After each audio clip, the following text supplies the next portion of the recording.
Hello, hi, and welcome to DAF Studies, where I talk about the things I love and study them. Today's episode, Dishonored. Dis-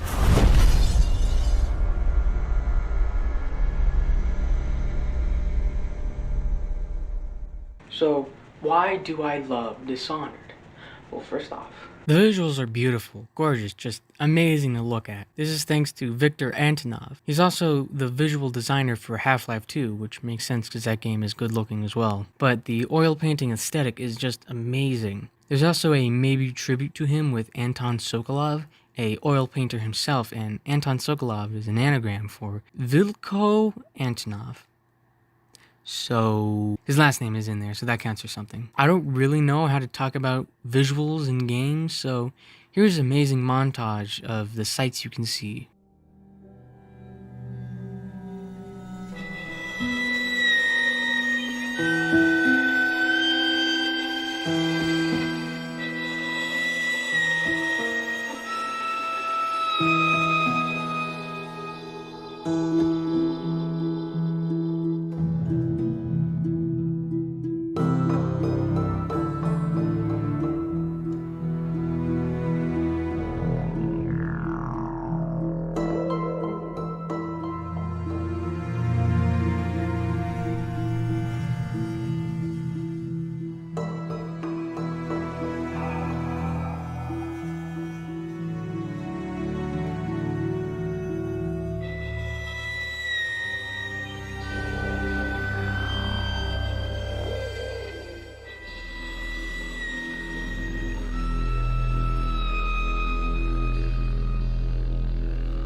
Anyways, that should be enough for the great visuals. I mean, look at this dying away, but what's visuals without sound? More specifically, the music. Daniel Lynch is the artist behind the music, and he made a lot of music for a lot of great games. And he scored Dexter, the entire show. So no wonder Dishonored has amazing and atmospheric music. I'd like to talk about the main menu theme. It's so sad and glum, which matches the tone of the game really well. But it also fits amazing with the main menu. I know, what a coincidence. But if you've never played Dishonored and don't know the general tone, then this is a great way to get in the mood. It's also great for players who've already played Dishonored and have forgotten the general tone of the game. I would also like to talk about my favorite track, the Drunken Wailer. It would have been the perfect song to leave the player at the end of the bad ending, leaving the player on a terrifying, haunting note, knowing what they did. But that's enough for the visuals and music now. Let's get into the gameplay. The gameplay is also just the best. You have 1,000 ways to kill guard number 534, including but not limited to stabbing, shooting, possessing him, and forcing him to commit suicide, grenade, and so much more death away in your conscience for the low, low price of the Mark of the Outsider and 0 mortals. And all of this death and destruction is all yours. There's also some stealth elements and non-lethal gameplay, like sneaking around, choking people, and sleep darts, but they're lame and stupid and I hate them. I'm kidding, I love the stealth, but it takes a real backseat to the murder. You can stealth and kill, but it's not that fun. You could sneak up on a guard and slit his throat, shadow killing him. Or you could rewire this wall and then wind blast 3 guards, disintegrating them. Fine, I'll talk about the stealth. It's like this. Is this interesting?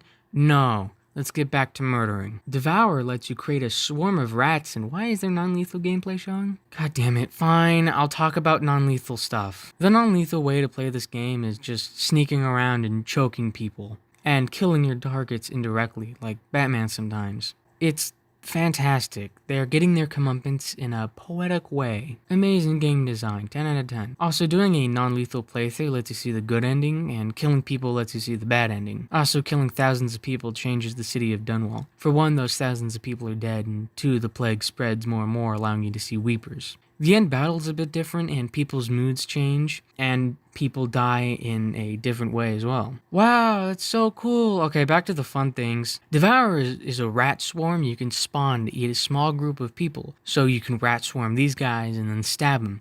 How fun. so why else besides the gameplay is Dishonored good? The story. Okay, so the story is kind of lame. You would see the same kind of story in a B-action movie. The lady you love gets killed and your daughter gets kidnapped and the people you thought you can trust double-crossed you.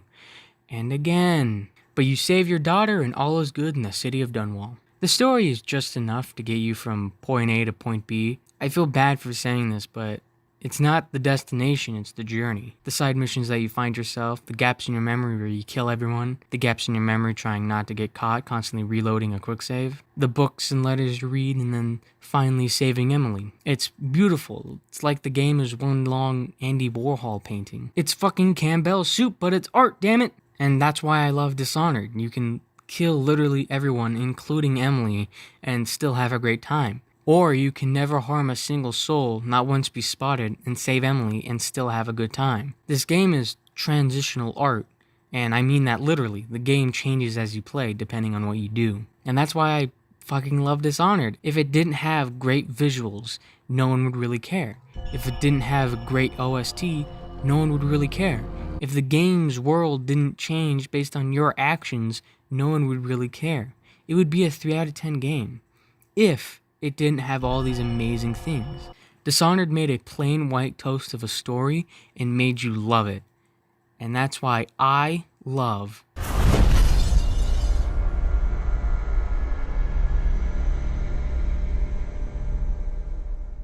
So there's my study of Dishonored.